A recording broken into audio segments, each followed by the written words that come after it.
Terus ini ada lagi pertanyaannya makin banyak nih, makin malam makin seru nih kayaknya nih. Mungkin Kino ya, gue jawab Kino dulu deh. Kino. Ini boleh. Kino itu kan kecil juga, ya. Memang dia kecil. Kemarin waktu naiknya, reasonnya kenapa? Reason dia naik ini kan karena ada buyback dari company-nya ya. Nah sekarang kalau lu mau masuk sekarang, memang pullback-nya sih menarik ya. Tapi sekarang lu mau masuk ini harus tahu ya, ini memang bukan barang gede punya ya. Jadi kalau memang duitnya besar ya, ya harus consider nggak bisa masuk ke sini nih. Mungkin eh gua rasa sih jangan terlalu agresif, jangan terlalu gede sih masuk ke sini gitu. Ya, oke. Ini ada yang tanya Esa nih, banyak banget yang nanya Esa nih. Iya nih, Esa sih gue. Nah, ini sebenarnya, aduh, ini saham sih suka secara fundamental, tapi turun begini sih buat buat lemes ya gitu ya. Nah, Esa, ya kita kembali lagi lihat ya, kalau kita mau ngomong structure market besarnya, ya ini uptrend. Tapi secara market kecilnya atau secondary trendnya ini downtrend. So kalau downtrend, kalau lu mau ngambil 50% aja, kalau dia naik ya cuma pullback sampai sini, itu idealnya. Jadi kalau seperti ini dia gerak cuma jadi lower high. Jadi Hmm, kalau punya gimana? Ya skip dulu bos. Kita sabar dulu cari yang lain. Kalau kecuali kalian mainnya fundamental, dan sebenarnya chart ini nggak berlaku karena ya asumsinya kalau fundamental kita mainnya lebih panjang ya karena murah dan mahal valuasinya aja gitu. betul, betul, betul. Oke, terus ini ada juga yang tanya Raja nih. Kita juga kemarin sempat kasih rekomendasi Raja ya dari pemain. Nah, kalau Raja ini sebenarnya barangnya Koko Glenn ya. Nah, Raja itu kalau kamu lihat Ji, ya memang ya ini nih salah satu contoh yang sebenarnya menurut aku bisa jadi ini ya.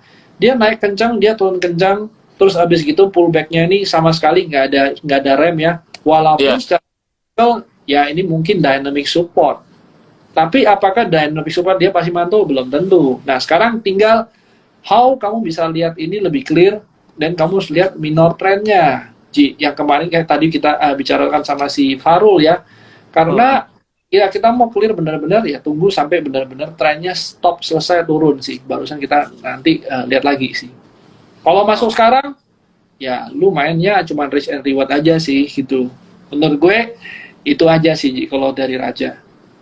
oke. Jadi ya memang lebih buat jangka pendek banget ya. Kalau bisa bahkan harian, trading harian ini karena memang potensial upside-nya juga nggak bisa banyak-banyak gitu kan. Iya, iya, betul, betul. Nah, ini sebenarnya ada tips ya. Kalau sebenarnya, gue mau main scalping.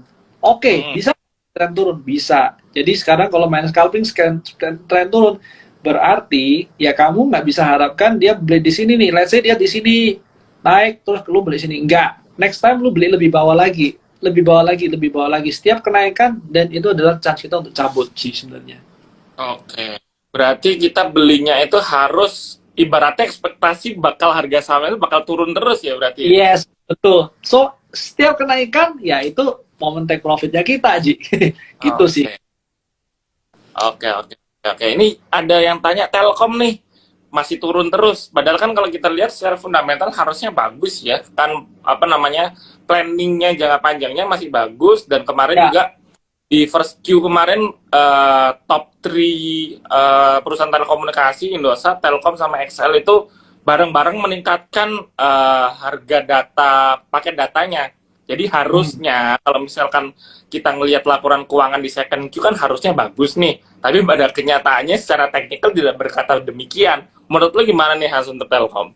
Telkom, waktu kita keluarin report itu kan memang pas waktu di atas ya, harapannya dia naik ke atas terus ya. Nah, tapi kembali lagi, lu lihat Ji ya, waktu dia naik ya, naik turun, naik turun, naik turun. Nah, ini sebenarnya istilah teknikalnya ya ada compression lah, atau semuanya ada istilah teknikalnya dia apa ya, bergerak dalam channel. Nah, kenapa kok dia bergerak dalam channel? Berarti sebenarnya nggak ada demand yang jauh lebih besar ya, Ji ya.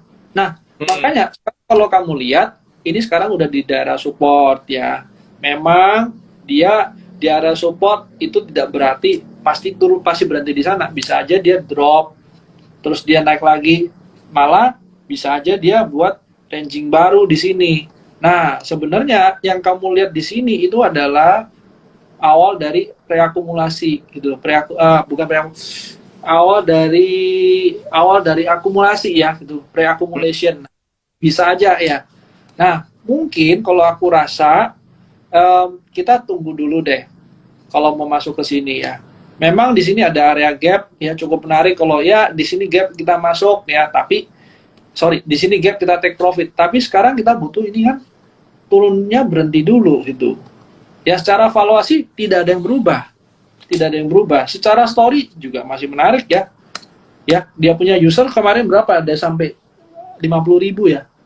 Iya, lebih kayaknya bahkan. 50.000 ya yang untuk dia punya salah satu unit bisnisnya. Nah, itu juga nggak mudah loh. Even kalau kita lihat ya, yang normal-normalnya yang kemarin booming waktu di era tech itu 10.000 user ya. Nah, ini 50.000 user nggak gampang sih itu. Nah, mungkin tunggu dulu sih kalau gua rasa. Berarti nunggu ranging dulu ya, karena sekarang ini berarti masih downtrend, belum ada tanda-tanda reversal atau pembalikan arah ya berarti ya. Iya, betul sekali, betul sekali. Jadi tunggu dulu dah. Potensi apa aja yang kita harapkan? Ya bisa aja double bottom lah, inverse head and shoulder lah, atau misalnya candle pattern, apapun itu. Tapi yang jelas sekarang trennya nggak menunjukkan ini ready untuk naik nih, gitu. Jadi mungkin tunggu dulu lah, tetap ya. Oke, oke. Terus ini juga ada yang nambahin nih, dividen Telkomnya juga mungil nih. Jadi kalau misalkan Nah, ibaratnya nyangkut juga nggak nggak mendukung. ya gitu ya. Ya, tapi memang kembali lagi ya, ada orang yang memang tidak berharap dari dividen, bro. Jadi kalau memang kita nggak berharap dari dividen, ya kita trading aja. Kalau kita mau trading ya berharap dia naik. Kalau mau naik ya otomatis beli saham yang bukan fundamentalnya bagus ya. Kita berharap yang trennya naik gitu. Oke, oke. Ini terus pada ngomong nih, Dow Jones sama UK sekarang lagi merah, besok gimana? Tadi sempat kita obrolin juga ya, kalau misalkan besok kita juga harus melihat kondisi regionalnya juga nih. Kalau misalkan ternyata nih jelek-jeleknya regional juga merah, ya teman-teman jangan terlalu agresif dulu. Lebih baik kayak yang kita obrolin dari tadi kita bahas, kalau misalkan mau masuk lebih baik untuk time frame yang jangka pendeknya aja. Terus kita lanjut, ada yang tanya ADMR nih. Gimana ADMR nih? Andaro kan tadi juga sempat udah dibahas. ADMR ini sebenarnya kita mau ngomong secara trading belum menarik ya, bro ya. Kalau bicara secara trading ya ini sebenarnya minor trend, downtrend lah ya. Ya sebenarnya kayak mulai reversal nih kalau kita lihat reversal dari atas ke bawah. Sebenarnya tanda-tanda dia nggak kuat naik itu dari sini nih ya. Kalau kamu lihat dari sini itu ya gerakannya terbatas. Dan di sini MSCI. Terus abis gitu nggak ada new high kan. Nah otomatis, nah ini arahnya kan bukan ke atas. Kalau secara teknikal, walaupun secara fundamental ini belum. Ya, kalau teman-teman yang sering Clubhouse itu kita bisa ngomong soal ADMR, ini sepertinya mahal ya. Tapi sebenarnya ini bukan premium valuasi nih. Ya, karena kalau kita lihat misalnya Adaro ya, Adaro ini PI sekitar 4 ya, Ji ya. Nah, di Adaro sendiri ini PI dihargai bawah 30 ya, 15 20 up lah ya. Otomatis ruangan untuk grow-nya dari ADMR ini kan bersih ya, nggak ada tidak bersenggolan dengan yang ESG-nya ya. Sebenarnya menarik untuk jangka panjang story-nya gitu. Nah, bisa masuk nggak sekarang? Ya kalau tadi kan kita udah tahu nih.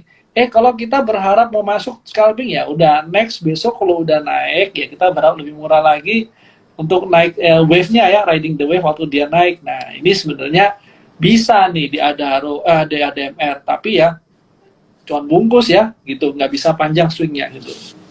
Betul, betul. Dan juga orang tuh sekarang tuh kebanyakan mereka itu nggak tahu membedakan analisis fundamental sama teknikal tuh digunakannya time frame-nya berapa lama. Dalam ibaratnya misalkan dari kemarin orang kalau yang ngomongin ADMR tuh story-nya bagus nih, penjualannya naik segala macam, terus potensi ekspansi bisnisnya bagus. Itu kan untuk fundamental dalam kurun waktu jangka panjang nih. Baru bisa ke-reflect itu sampai laporan keuangan full year, which is itu masih akhir tahun. Tapi kita memaksakan untuk trading jangka pendek. Jadi nggak nyambung gitu ibaratnya. Ya, memang sih ya kembali lagi ya. Fenomena kemarin 2020 2021 itu kan cepat-cepatnya retail masuk ya, Ji ya. Nah, seleksi ya, Ji ya. Yang loss bakal cabut nih, Ji. Atau nyangkut ya udah biarin tapi nggak tambah lagi ya. Ya, ini sebenarnya ada learning curve juga yang harus kita pelajarin, Ji, ya. Sebenarnya yang dulu-dulu yang nyangkut ya juga ada ya, tapi yang survive sampai sekarang ya dulu-dulu orang yang pernah nyangkut juga gitu. Nah, sekarang kembali lagi nih, kalau kalau bicara berapa lama time horizon yang dipakai ya. Kalau berdasarkan analis fundamental ya atau dari research analis itu sebenarnya time horizonnya itu bicara 12 bulan. Ya. Iya. Dan 12 bulan itu tidak kita update lagi ya. Let's say sekarang bulan Juni 12 bulan berarti berlaku sampai Juni tahun 2023.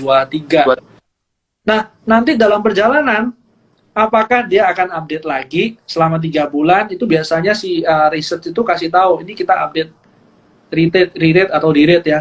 Nanti atau kadang-kadang research kasih tahu ini kita cover ini kita drop. Kita nggak lagi percaya nih sama ini dia punya story.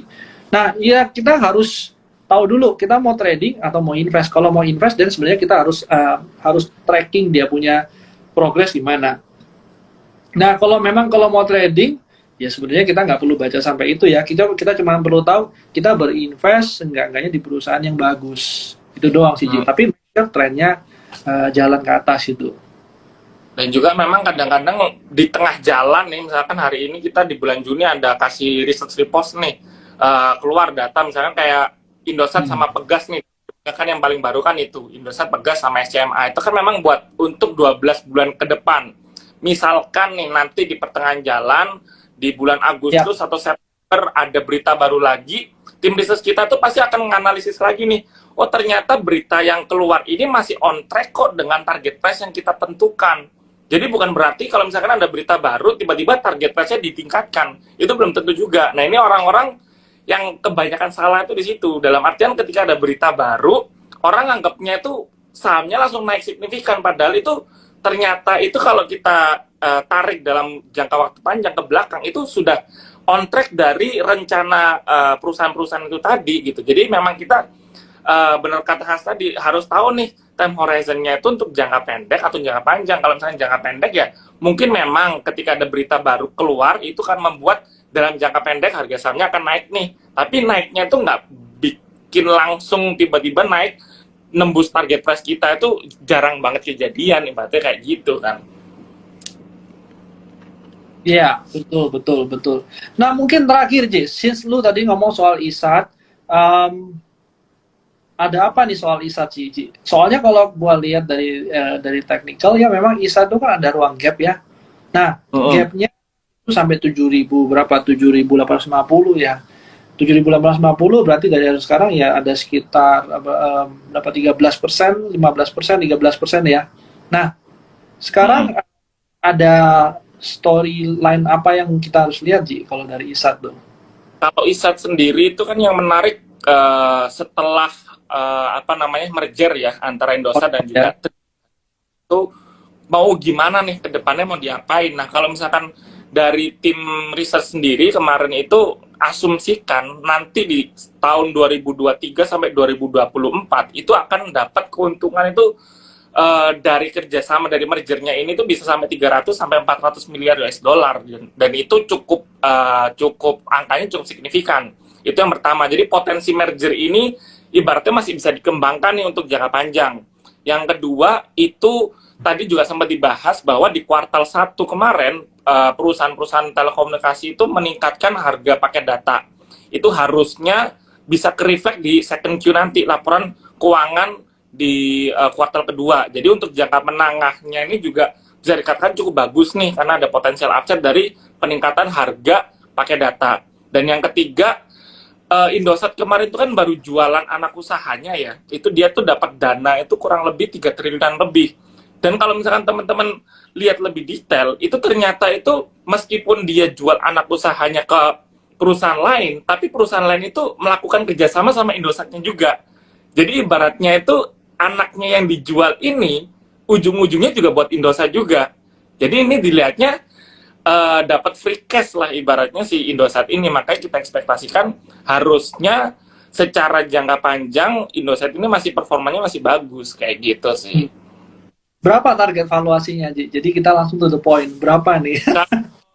secara fundamental ya, dari tim research itu ada angka di angka 10.500 nih target price-nya. Tapi ya perlu ini kurun waktunya, time frame-nya panjang ya, dalam kurun waktu minimal 12 bulan gitu. Ya, iya, iya. Ya, memang aku sendiri lihat ya memang possible ya kalau ke sana ya, Ji, ya. Tapi mungkin target yang paling dekat ya kembali lagi ya kita ngomong ruang gap ini masih paling gampang kalau kita ngomong untuk jadi target 7.850 berarti ya sekitar 13-14% ya, Ji, ya. Nah, mungkin itu sih, Ji, kalau gua rasa dari isatnya ya. Tapi kembali lagi ya pas sebelum kita selesai nih. Banyak saham yang aku rasa di market yang lagi jelek ini juga masih bisa naik atau bisa perform ya. Tinggal seberapa cepat kita take profit itu sebenarnya yang paling menentukan ya. Kalau kita main swing panjang di market yang nggak tentu sebenarnya juga nggak begitu wise ya. Nah, misalnya kayak Sido ya, gue lihat kemarin ada screening Sido ya, itu gue rasa sih upside sih 10%. Tapi kalau memang kita ngomong downside 4% ya hampir 1/2 ya. Cuman ya kita ngambil 3%, 5% TP separuh juga nggak ada salahnya juga ya. Terus kemarin kalau kita sempat ngomong soal apa Toto juga lumayan ya kalau kamu lihat ya. Terus juga kayak apalagi nih Power ya, POWR ya, itu juga biasanya dia dividend play juga nih kalau POWR ya. I think secara structure market dia juga cukup bagus, rapi naik ya. Nah, ini mungkin yang perlu dilihat sih. Kayak NICL, PAM Mineral itu juga boleh dilihat sih. Nah, itu sih mungkin gua rasa, Cici.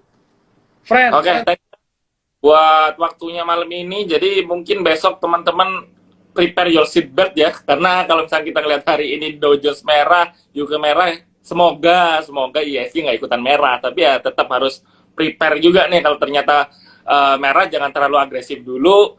Balik lagi, kita harus siapin cash karena memang kondisi ke depan itu masih banyak uncertainty. Jangan terlalu euforia trading jangka pendek yang ada malah nyangkut dan teman-teman nggak bisa memanfaatkan momentum ketika bisa beli di bawah. Gitu sih dari aku. Thank you Han waktunya.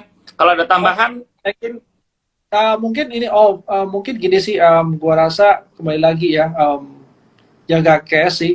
Nah, kalau memang mau trading ya trading aja, jangan ngomong trading terus jadi invest atau invest jadi trading. Mungkin kita harus settle dulu di sana gitu. Kalau enggak sih kita bingung nih. Kita waktu turun kita ngomongnya fundamentalnya masih bagus.